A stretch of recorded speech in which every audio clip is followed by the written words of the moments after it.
ठीक है sir. So today we are going to discuss about the spherical mirrors. ठीक है, तो what are spherical mirrors? तो मिरर बनाने के लिए पहले भी बताया था मैंने कि क्या करते हैं हम जनरली किसी भी ट्रांसपेरेंट सरफेस को जिसमें से लाइट पास हो सकती हो उस सरफेस को पॉलिश कर देते हैं वन साइड से।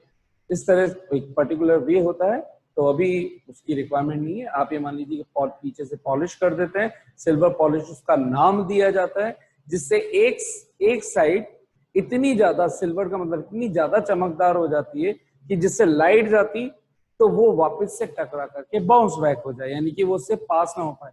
तो ओपेक तो बना ही सही, लेकिन वो इतना चमकदार ओपेक बना कि वहां पे लाइट हिट होते ही वापस बाउंस बैक हो जाए। तो ऐसे मिरर्स को बोलते हैं, ऐसे मटेरियल्स को बोलते हैं मिरर्स।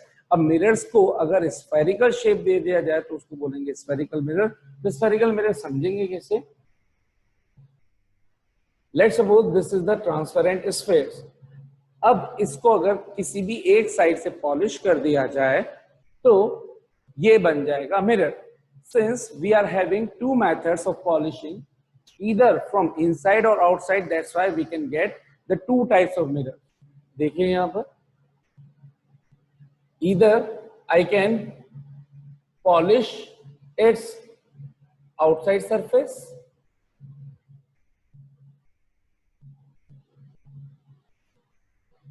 या तो मैंने ये आउटसाइड सरफेस को पॉलिश कर दिया, या फिर नेक्स्ट केस के अंदर में हो सकता है इनसाइड से पॉलिश कर दूं इसको।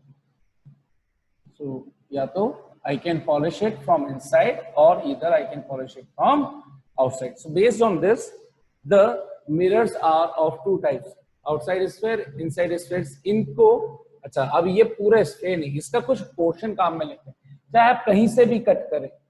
फॉर एग्जाम्पल लेट्स सपोज ये ए बी मैंने कट कर लिया, चाहे आप कहीं से भी कैसा भी कट करें, मान लीजिए ये मैंने ऐसे नीचे से कट कर दिया पी क्यू, तो एक हिस्सा मैंने ये ले लिया P Q. So this is one of the portion whose whose surface is polished from outside. Similarly, this is AB. ये भी आउटसाइड से पॉलिश है। ठीक इसी तरह से यहां पे भी कोई सा हिस्सा कट कर दूं, लेट्स सपोज इसको भी नाम सिंपली AB ही दे देते हैं, और कहीं से भी आप कैसा भी हिस्सा कट करें, ये मान लीजिए कि ये PQ ये वाला ले लेता हूं इसको। So let's suppose this is PQ and polish should be inside. ये वाला लिया, polish should be inside. ये AB। तो आपने देखा यहां पर एक और इसका पोर्शन ये भी ले लेते हैं ताकि आपको देख लेना आसानी रहेगी। Polish from outside, CD बोलते हैं, ED बोलते हैं। ठीक है, तो दो तरह के हमें मिरर्स मिल गए। तो एक को बोला जाएगा कॉन्वेक्स मिरर और एक को बोला जाएगा कॉनकेव मिरर। ठीक है, तो based on polishing the mirrors और spherical mirrors are divided into two parts. One is called convex and one is called concave.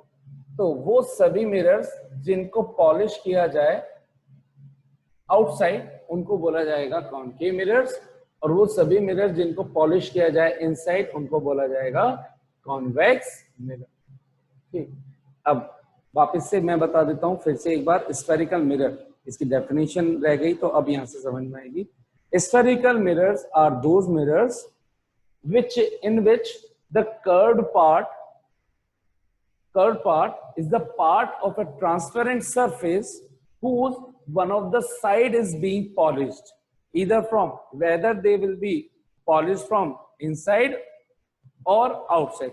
So what are spherical mirrors? Those mirrors, ये AB मान लो, those mirrors which are the part of such a transparent sphere whose one of the side, either inside or outside, is being polished. Any part of the sphere whose one side will being polished is called spherical mirrors. Since polishing can be done in two ways, either from inside or from outside, that's why we get two kinds of spherical mirror. One is called concave mirror and another is called convex mirror. Concave mirrors are those mirrors in which the polishing is done from outside, and convex mirrors are those mirrors in which the polishing is done from inside. तो I hope आपको समझ में आ गया होगा. Orientation कैसी भी हो, outside सभी को दिख रहा है, स्वेलिंग सरफेस स्वेलिंग वाली साइड पे रखेंगे तो वो क्या कहलाएगी, आउटसाइड सरफेस, और इनसाइड आपको समझ में आ ही रहा है कि अंदर की तरफ पॉलिशिंग कर रखी है. So one is called concave mirror. So this is concave mirror and this is convex mirror. अच्छा, बहुत से लोगों को थोड़ी सी तकलीफ हो जाती है कि सर हम भूल जाते हैं, याद रखना. तो अब आप लोग नहीं भूलेंगे, ट्रिक बता देता हूं. हाँ भाई, केव का मतलब क्या होता है? What do you mean by cave? गुफा. गुफा. तो अब देखो, ये बन गई गुफा. इसके अंदर अगर कोई चला जाए, गुफा में क्या होगा, कोई कुछ जाना चाहिए, तो यहाँ कौन जाएगा? लाइट. तो गुफा में अगर लाइट चली जाए तो वो है केव, ठीक. और गुफा में नहीं जा रही है तो वो वैक्स, कॉन्वेक्स. तो समझना कैसे.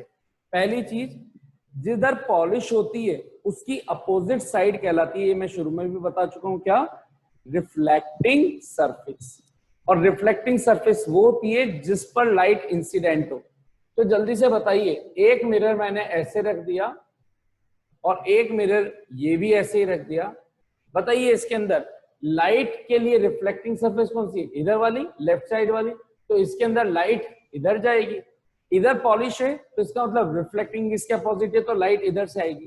तो ऊपर वाले में और नीचे वाले में कौन से पोर्शन में आपको गुफा बनते हुए नजर आ रही है?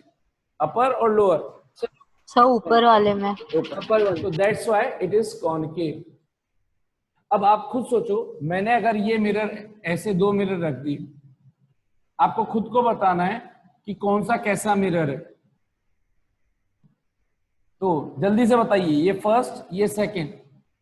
भाई फर्स्ट कौन सा है, सेकंड कौन सा है? फर्स्ट कॉन्वेक्स और सेकंड कॉनकेव. ठीक है.